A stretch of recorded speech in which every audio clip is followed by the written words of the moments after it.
Welcome to Indian Creek Bowhunting Journal. This is a episode where we're going to review the Cabela's Instinct Broadhead, and Keziah just shot her first deer of the year, a doe, with the Cabela's Instinct 2-blade Broadhead. And so we're going to do a review of this today and see what you think about it. We've been using it quite a bit here this year, and this is our fourth deer with it. It'll be our fourth deer taken. We shot 5 with it. We lost 1, but that was really a bad shot. One thing about broadheads, if it's a bad shot, no broadhead's going to help you. So, but anyways, we're going to review this broadhead for you today. So let's go. If you could draw a perfect storybook picture of your life that really mattered for an eternity, what would it be? That big buck standing broadside at 20 yards? Or a gobbler slowly working his way into bow range? What about the family? Or winning the lotto? Or an easy life? How about a God who loves you and cares enough to have every last hair on your head counted? I bet your mama don't even love you that much. How about a God who understands how desperate your situation is and how you cannot save yourself from your own sin? How about a God who left the royalty of heaven to limit himself in human flesh so that he could suffer and die in your place? How about a God who is patient, waiting for you to repent and join him in drawing the perfect storybook picture of your life?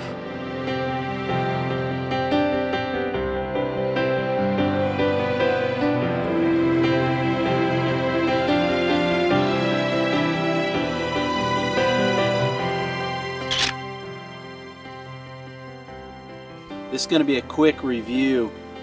We've shot, I think, 6 deer now. I'm going to run through them real quick with this. 5 we've recovered, 1 we did not recover. I think that deer is probably still alive. We're not sure. It's just a bad shot. Again, just like we did the review on our first episode, or second episode, I think, this year, there is no substitute for a good shot. No broadhead is going to help you if you got a lousy shot. And so we've got one of those to show you actually on this video. But this broadhead, I'm pretty pleased with it. But let's go run through it real quick, and then I'll give you my evaluation at the end. First deer I shot was a small doe from an elevated blind.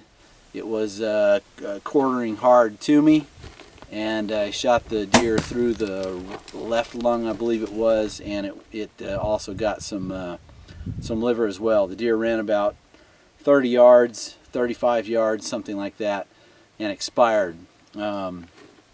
Second deer was an axis deer, right down here at our cabin blind is what we call it, and it was a double lung. The deer did a big mule kick, ran about probably 35 yards or so, and expired. So that was a good shot as well. Then the third deer was my son. Son shot a small doe, and that doe ran about probably 50 yards. It was a double lung shot. It was only penetrated one side though, not out the other side. He's shooting about 60 pounds, I believe it is. I'm shooting about, no, he's shooting about 60 pounds. I think I'm shooting about 62.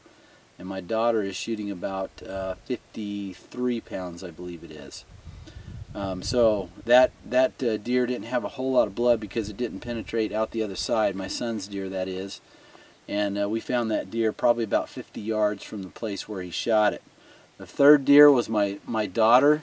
It was a double lung shot on a small doe, and that doe ran about probably 60 yards or so and expired.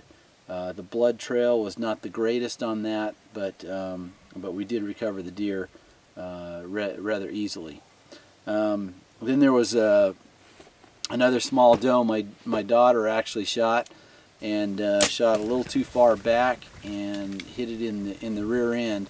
Wasn't a whole lot of penetration. There was maybe 3 inches or so of penetration, about this much, on the deer. I'm not sure why that was. She's only shooting about 50, like I said, 53 pounds. So she's got to make sure she hits that deer in the right spot. We did not recover that deer. We trailed the blood for about 250 yards, and then it ran out. And then the last deer is my daughter again.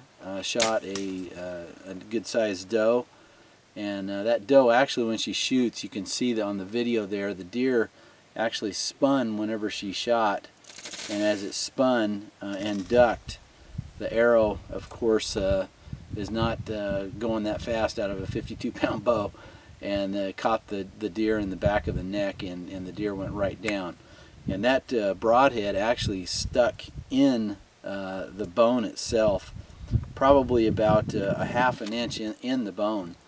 And so actually about an inch in the bone, almost all the way through it, and we had to saw that out with a saw. So okay guys, so let me give you my quick evaluation on this broadhead.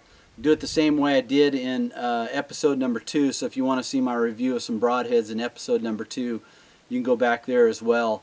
First of all, we'll look at price. The price on this is a little bit on the pricey side for me, especially when you can get the Cabela's 3-blade broadhead for the one that I review in episode number 2.